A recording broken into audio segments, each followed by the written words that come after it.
समय की बात है। नैमिषारण्य तीर्थ में सौनकादि 88,000 ऋषियों ने पुराण वेदता श्री सूत जी से पूछा, हे सूत जी, इस कलयुग में वेद विद्या रहित मनुष्यों को प्रभु भक्ति किस प्रकार मिलेगी तथा उनका उद्धार कैसे होगा?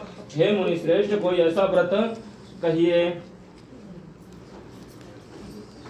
उद्धार कैसे होगा? इसलिए हे मुनि, कोई ऐसा तब कहिए जिससे थोड़े समय में पुण्य प्राप्त होवे तथा मनवांछित फल मिले। वह कथा सुनने की हमारी इच्छा है। सर्वशास्त्र ज्ञाता श्री सूत जी बोले, हे वैष्णव, मैं पूज्य आप सबने प्राणियों के हित की बात पूछी है। अब मैं उस श्रेष्ठ व्रत को आप लोगों से कहूंगा जिस व्रत को नारद जी ने लक्ष्मी नारायण से पूछा था और लक्ष्मी नारायण ने मुनि श्रेष्ठ नारद जी से कहा था, जो ध्यान से सुनो। एक समय योगी राज नारद जी दूसरों के हित की इच्छा से अनेक लोकों में घूमते हुए मृत्यु लोक में आ पहुंचे। यहाँ अनेक योनियों में जन्मे हुए प्रायः सभी मनुष्यों को अपने कर्मों द्वारा अनेक दुखों से पीड़ित देख कर सोचा कि इस यत्न के करने से निश्चय ही प्राणियों के दुखों का नाश हो सकेगा। ऐसा मन में सोचकर विष्णु भगवान को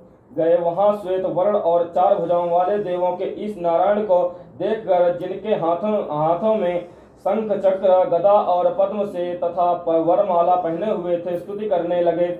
हे भगवान, आप अत्यंत शक्ति से संपन्न हैं तथा मन तथा वाणी भी आपको नहीं पा सकती। आपका आदि मध्य अंत नहीं है। निर्गुण स्वरूप सृष्टि के आदिभूत व भक्तों के दुखों को नष्ट करने वाले हो। आपको नमस्कार। नारद जी से इस प्रकार की स्तुति सुनकर विष्णु भगवान बोले, हे मुनि श्रेष्ठ, आपके मन में क्या है? आपका किस काम के लिए आगमन हुआ है? निसंकोच कहो।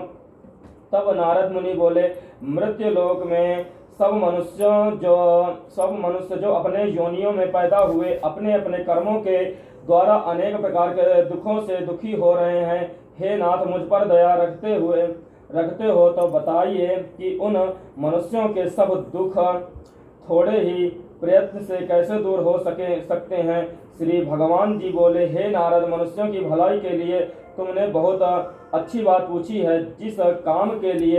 जिस काम के करने के लिए मनुष्य मोह से छूट जाता है, वह मैं कहता हूँ, सुनो।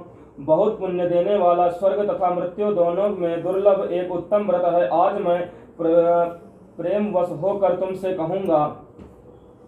कहता हूँ, सत्यनारायण, यह व्रत अच्छी तरह विधि पूर्वक करके मनुष्य आयु पर्यंत यहाँ सुख भोग कर मरने पर मोक्ष को प्राप्त होता है। श्री भगवान के वचन सुनकर नारद मुनि बोले कि उस व्रत का फल क्या है, क्या विधान है और किसने यह व्रत किया है और किस दिन यह व्रत करना चाहिए? विस्तार से कहिए। भगवान बोले, दुख शोक आदि को दूर करने वाला, धन धान्य को बढ़ाने वाला, सौभाग्य तथा संतान को देने वाला यह व्रत सब स्थानों पर विजयी करने वाला है। भक्ति संतान को देने वाला यह व्रत सबको स्थानों पर विजयी करने वाला है।